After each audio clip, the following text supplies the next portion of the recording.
I'm Nicole. I'm Ruby. I'm Nicole. I'm Hannah. I'm Chris. Okay, I'm Elizabeth Courtney, and this is my speech number 3 about NoCon. From small towns in Vermont to selling out stadiums, NoCon has emerged as a voice of authenticity, creating a narrative that resonates with mental health, small town roots, and the universal search for belonging. It's important to learn about the well-known figures because you can connect to them on a more personal level, and you can understand they're really not much more different than we are. I started listening to NoCon about 3 years ago, and I recently saw him on tour, so that's why I picked this topic.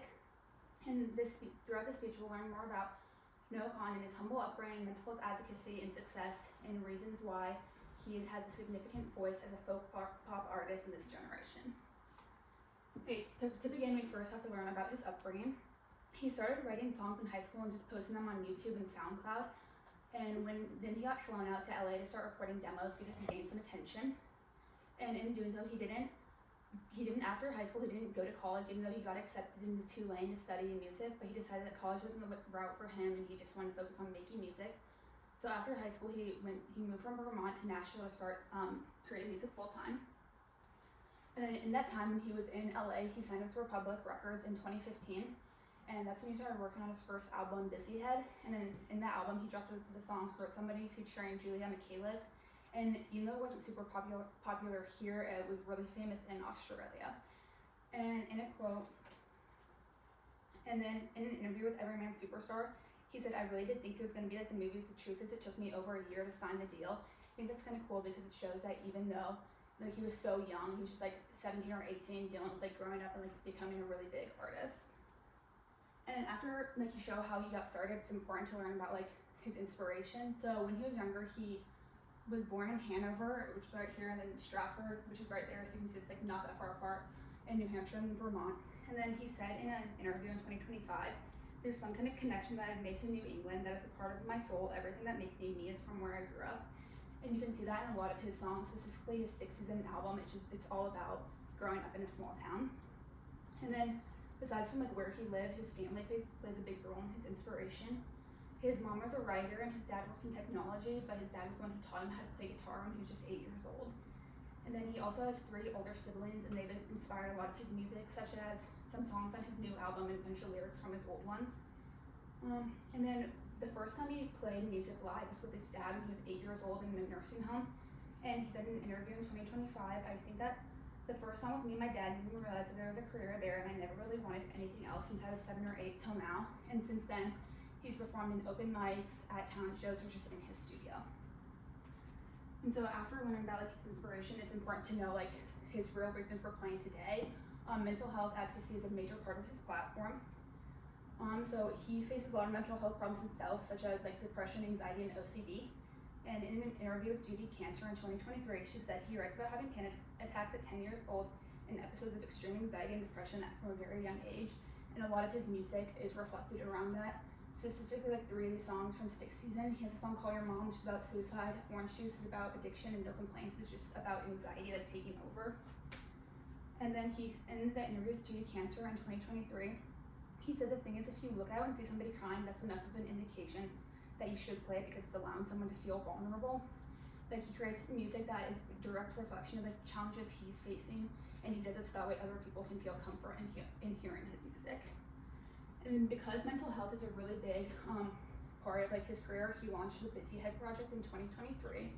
What it is, it's basically his goal is to make mental health treatment and access, make it more available to small scale communities. So his goal, like it says, he wanted to end the stigma around mental health and make it accessible healthcare. And in an interview with Judy Cantor in 2023, she said the foundation has since raised $1.9 million through a percentage of concert sale tickets and donations.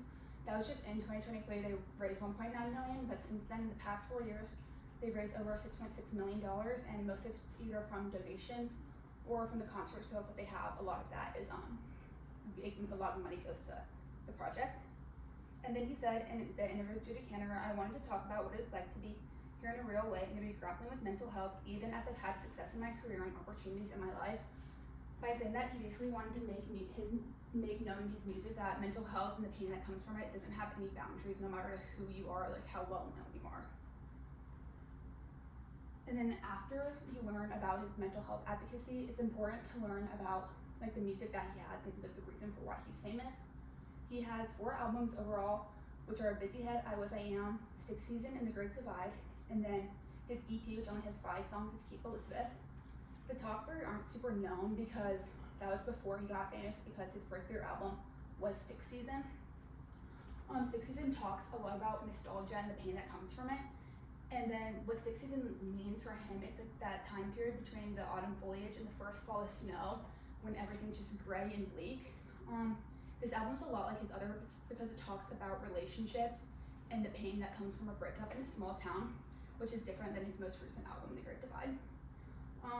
Sixth Season has 3 different variants to it. It has this one, which was dropped in 2022, the original one, with 14 songs, and then Sixth Season, Where I'll Be Here Forever, has 8 additional songs.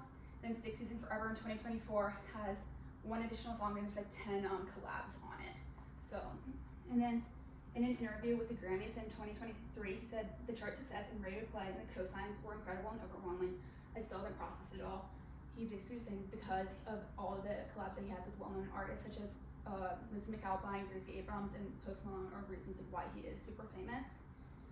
And then he also said in an interview, in his documentary Out of Body, which dropped in 2026, it was talking about his album The Great Divide. And The Great Divide album is basically about, it's different from all of his other ones because it's not really about a significant other at all, and he only has 1 song, which is We Go Way Back, which is about significant other. All the other ones are about, all the other songs on it, it's about like his own personal problems. It's about like how you deal with like complex emotions that come from big changes in your life. So the topics that he hits is like mental health, family problems, and like the struggles that come with being a big artist. And then in his documentary, which dropped in 2026, he said, after all this, what is my purpose and who am I? In the documentary, it highlighted how he felt like he really had to like reach all of his fans' expectations and that is set for him. So that's why it took him like 4 years to come out with this album as opposed to like 1 year after another with all the other ones. And then finally, it's important to know about like the awards that he has and everything. So in Sixth Season, that was like his big breakthrough album, obviously, and one of the songs reached over 1.2 billion streams, and then it hit number 2 on Billboard 200, and it stayed on that list for about 100 weeks. And obviously, I had like the big collabs with Post Malone and everything, and this album is like the reason for why he's famous because it like allowed him to go from these super small venues to selling out big ones. And then besides that, there's The Great Divide. And then he also, with Sixth Season, he won Top Rock Album from the Billboard Awards, and he got nominated for a Grammy for Best New Artist, but he didn't win that one. And then in Sixth Season, he broke even more records, getting on Billboard Billboard 200's #1 slot. And then in an interview with Keith Caulfield, he said in 2026 that No Con scores both his first #1 or Billboard 200 with Great Divide, and the biggest week for any rock album since 2014. So it's interesting to learn like how all like his music and everything, like, the awards that it got.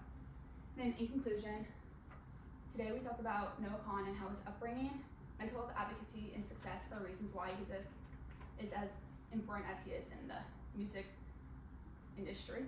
And it's important to learn about well-known figures because you can relate to them on a more personal level and understand how they're a lot like us. And then ultimately, Noah Kahan's appeal doesn't lie in the music that he creates, but in his willingness to sing about the messy, beautiful, and lonely parts of life that many are afraid to do. And his success doesn't lie in where he is in the charts, but in the amount of people that have felt comfort, just a little bit more comfort in their lives due to his music.